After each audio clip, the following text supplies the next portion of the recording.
एक बार की बात है। एक गांव में एक औरत रहती थी। उसका नाम कमला था। उसका पति गांव में आलू पराठा बेचा करता था। फिर एक दिन उसकी किसी कारण मौत हो जाती है और कमला अकेली पड़ जाती है। उसके पति ने जितने भी पैसे जोड़े थे वो सब अब खत्म हो जाते हैं। हे भगवान, अब तो सारे जोड़े हुए पैसे भी खर्च हो गए। अब मैं घर खर्च कैसे चलाऊंगी? लगता है अब मुझे ही आलू पराठे की रेहड़ी लगानी होगी, लेकिन मेरे पास सामान खरीदने के तो पैसे ही नहीं है। फिर वो उधार में आलू खरीदने के लिए सब्जी मंडी जाती है। अरे भाई साहब, क्या आप मुझे 10 किलो आलू उधार दे सकते हो? मैं जल्दी आपका पैसा चुका दूंगी। अरे नहीं नहीं, उधार नहीं दे सकता। हर जगह बाढ़ आने की वजह से मंडी में आलू वैसे भी बहुत महंगा हो गया है। कमला बहुत सारे व्यापारियों के पास जाती है, लेकिन उसे कोई भी उधार में आलू नहीं देता। फिर वो परेशान होकर गांव वापस लौट रही होती है। कितना अच्छा होता अगर हमारा खुद का एक खेत होता। मैं खुद के आलू उगा लेती, बाहर से खरीदने भी नहीं पड़ते और मुनाफा भी ज्यादा होता। तभी कमला की नजर एक खंडहर के आगे खाली पड़ी जगह पर पड़ती है। वो जगह बहुत उपजाऊ दिख रही होती है, खेती के लिए एकदम सही। अरे एक काम करती हूँ, इस खाली जगह पर ही आलू उगा देती हूँ। वैसे भी यहाँ कोई आता जाता तो है नहीं। कुछ ही दिनों में मेरे पास बहुत सारे आलू हो जाएंगे। एक बार मेरा काम धंधा चल गया तो फिर मंडी से आलू खरीद लूंगी। फिर यही सोचकर कमला उस खाली जगह के लालच में आकर वही आलू की खेती करने लगती है। लेकिन उसे ये नहीं पता था कि जिस जमीन पर वो आलू उगा रही है वो जगह श्रापित है। फिर कुछ ही दिनों में बहुत सारे आलू उग जाते हैं, लेकिन कमला जब भी कोई आलू तोड़ती तो आलू की जड़ में खून लगा होता। अरे ये खून कैसा है? जब भी कमला कोई आलू तोड़ती तो उसकी जड़ से खून आने लगता। हे भगवान, ये क्या चक्कर है? हर आलू के साथ खून क्यों आ रहा है? अरे छोड़ो, कोई बात नहीं, इन्हें अच्छे से पानी से धो दूंगी, किसी को क्या ही पता चलने वाला है। फिर कमला खेत के सारे आलू तोड़कर अपने घर ले आती है और उन्हें पानी से धो लेती है। फिर अगले दिन से वो आलू पराठे की रेहड़ी लगाना शुरू कर देती है। आलू पराठा खा लो, 5 रुपए में 2 आलू पराठा, आओ आओ जल्दी आओ, सबसे सस्ता यही पाओ। इतना सस्ता आलू पराठा देखकर उसकी दुकान के आगे लाइन लग जाती है। अरे वाह वाह, आज तो मजा ही आ गया, इतने सारे लोग, वाह वाह वाह। फिर आसपास की रेहड़ी वाले सोच में पड़ जाते हैं कि ये इतना सस्ता आलू पराठा कैसे बेच रही है। पहले ही दिन कमला की बहुत अच्छी कमाई होती है, लेकिन उसे क्या पता था कि उसके आलू पराठे की वजह से पूरा गांव तबाह होने वाला था। फिर आधी रात होते ही अरे बहुत दर्द हो रहा है। अरे क्या हुआ जी? अरे यार, 5 रुपए के 2 आलू के पराठे खा लिए, तब से पेट में बहुत दर्द हो रहा है। तभी सुरेश के शरीर का तापमान बहुत बढ़ जाता है और उसका चेहरा लाल हो जाता है। तभी उसके दांत और नाखून लंबे होने लगते हैं। अरे नहीं, ये क्या हो रहा है? तभी सुरेश डरावनी डरावनी आवाजें निकालने लगता है।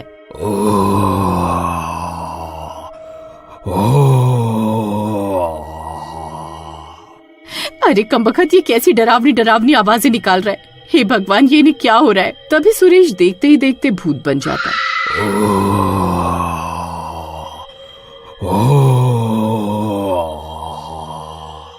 उसकी पत्नी की हालत खराब हो जाती है। अरे मर गए रे, ये इन्हें क्या हो गया? ये तो भूत बन गए। मुझे भूख लगी है, मुझे आलू पराठा खाना है। जल्दी मुझे आलू पराठा लाकर दे, नहीं तो मैं तुझे खा जाऊंगा। अरे नास मिटे, आधी रात को मैं आलू के पराठे कहाँ से लेकर आऊं? तेरे इतने हिम्मत, रुक, तुझे अभी मजा चखाता हूँ। तुझे खाकर अपनी भूख मिटाऊंगा। अरे भागो रे, अपनी जान बचाकर भागो। ये नास मिटा तो मुझे खाने की बात कर रहा है। तभी सुरेश की पत्नी भागते भागते घर से बाहर निकल जाती है और घर का दरवाजा बाहर से बंद कर देती है। तभी वो देखती है कि और भी औरतें चीखती चिल्लाती अपने अपने घरों से भाग रही हैं। अरे क्या हुआ बहन, तुम भाग क्यों रही हो? अरे बहन, पता नहीं अचानक से मेरे पति को क्या हुआ, उन पर किसी भूत का साया हो गया और वो मुझे खाने को दौड़ पड़े। मैं बहुत मुश्किल से अपनी जान बचाकर भागी हूँ। पता नहीं जब से आलू पराठा खाकर आए हैं तभी से बेकी बेकी बातें कर रहे हैं। तभी वहाँ और भी औरतें आती हैं। उन सब के पति भी पराठा खाने के बाद भूत बन चुके थे। खोल दरवाजा, मुझे भूख लगी है। खोल दरवाजा, खोलो दरवाजा खोलो। मुझे आलू पराठा खाना है। हाँ। वो सभी भूत अपने अपने घरों में कैद थे और खिड़कियों से गुर्रा रहे थे। सभी की पत्नियां एक साथ इकट्ठा हो जाती हैं और पड़ोसन की छत पर जाकर छुप जाती हैं और पूरी रात वहीं छुपी रहती हैं। वो भूत पूरी रात दरवाजा तोड़ने की कोशिश करते हैं लेकिन नाकाम रहते हैं। तभी सुबह होने पर सुरेश के घर दूध वाला आता है। दूध ले लो, दूध वाला। अरे आज सुनीता भाभी दरवाजा क्यों नहीं खोल रही? सुनीता भाभी, अरे दूध ले लो। अरे ये दरवाजा तो बाहर से बंद है। एक काम करता हूँ, दरवाजा खोलकर दूध अंदर रख देता हूँ। अगर बाहर रख कर जाऊंगा तो गली के कुत्ते सारा दूध पी जाएंगे। फिर दूध वाला दरवाजा खोल देता है। तभी उसकी आंखें फटी की फटी रह जाती हैं। सामने भूत खड़ा होता है। अरे मर गए रे। अरे अरे ये क्या चीज है भाई? अरे भूत जी, मैं तो दूध देने आया था। अरे मुझे माफ कर दो।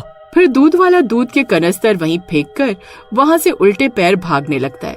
अरे मर गए रे। अरे ये भूत कहाँ से आ गया?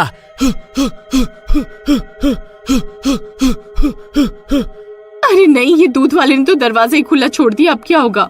फिर भूत गुर्राता हुआ घर से बाहर निकल जाता है और अपने साथी भूतों को भी उनके घरों से आजाद कर देता है। अब वो सब भूत गांव की सड़कों पर घूम रहे होते हैं। अरे सुनीता बहन, अब क्या होगा? ये कमबख्त सारे भूत तो आजाद हो गए। तभी कमला भी अपनी रेहड़ी लेकर घर से निकल पड़ती है। कल तो मजा ही आ गया, बस आज भी कल जितनी कमाई हो जाए तो मजा आ जाएगा। फिर कुछ देर में कमला भी अपनी जगह पहुंच जाती है और रेहड़ी लगाकर ग्राहकों को आवाज देने लगती है। आओ आओ, आलू पराठा खाओ, 5 रुपए के दो, इतना सस्ता और कहीं नहीं मिलेगा। जल्दी आओ और जल्दी पाओ। तभी वो सारे भूत कमला की रेहड़ी के पास आ जाते हैं। उन्हें देखकर कमला के होश उड़ जाते हैं।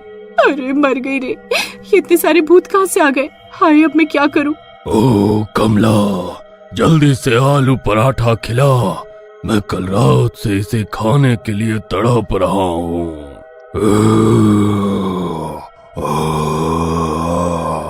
हाँ हाँ, जरूर भूत जी, मैं अभी आप सबके लिए पराठे बना देती हूँ। अरे यार, मैं कहाँ फंस गई, अब मैं क्या करूँ? अगर मैंने कोई भी होशियारी दिखाई तो ये सब मिलकर मुझे ही खा जाएंगे। वहीं दूसरी तरफ सुरेश की पत्नी बाकी सब औरतों को लेकर जंगल में तांत्रिक के पास जाती है और उसे सारी बात बताती है। तांत्रिक अपनी शक्तियों से सब देख लेता है। ये सब उस कमला के लालच की वजह से हो रहा है। उसने सबको श्रापित आलू खिलाए हैं, जिसकी वजह से सब लोग भूत बन रहे हैं। तुम औरतों को मेरा एक काम करना होगा। फिर तांत्रिक उन औरतों को अपनी तरकीब के बारे में बताता है। वहीं दूसरी तरफ भूत कमला की रेहड़ी पर पराठे बनने का इंतजार कर रहे होते हैं। कमला, जल्दी पराठा बना, नहीं तो तुझे ही खा जाएंगे।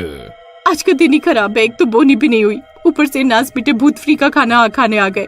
तभी वो औरतें दबे पांव आती हैं और कमला की रेहड़ी के पास रखी आलू की बोरी को उठाकर भागने लगती हैं। भूत ये देखकर हैरान रह जाते हैं। बेवकूफ औरत, ये आलू की बोरी कहाँ लेकर जा रही है? रुक। अरे सुनीता बहन, जल्दी भागो, ये कमबख्त भूत हमारे पीछे ही आ रहे हैं। अरे मैं तो लुट गई, बर्बाद हो गई, मेरे तो आलू ही चोरी हो गए। फिर कमला भी उन औरतों के पीछे भागने लगती है। फिर वो सब औरतें भागती हुई तांत्रिक के पास पहुंचती हैं। वहाँ तांत्रिक ने हवन तैयार किया होता है, उसमें आग जल रही होती है। तांत्रिक बाबा, आपके कहने पर हम सारे आलू ले आए हैं। बहुत बढ़िया, जल्दी से ये सारे आलू इस हवन कुंड में डाल दो। फिर सुनीता आलू की बोरी को हवन कुंड में डाल देती है। आलू जलते ही वो सारे भूत तड़पने लगते हैं। अरे ये तूने क्या कर दिया? फिर देखते ही देखते उन सब आदमियों से भूत का साया हट जाता है और वो सब ठीक हो जाते हैं। अरे वाह वाह, मैं तो ठीक हो गया। कमला, ये तुमने ठीक नहीं किया। तुम्हें उस खंडहर के खेत से दूर रहना चाहिए था। जी मुझे माफ कर दो, मेरे लालच की वजह से ये सब हुआ है। मैं आगे से ऐसा कुछ नहीं करूंगी। फिर कमला सबसे माफी मांगती है और मेहनत करके अपना आलू पराठे का काम चलाती है।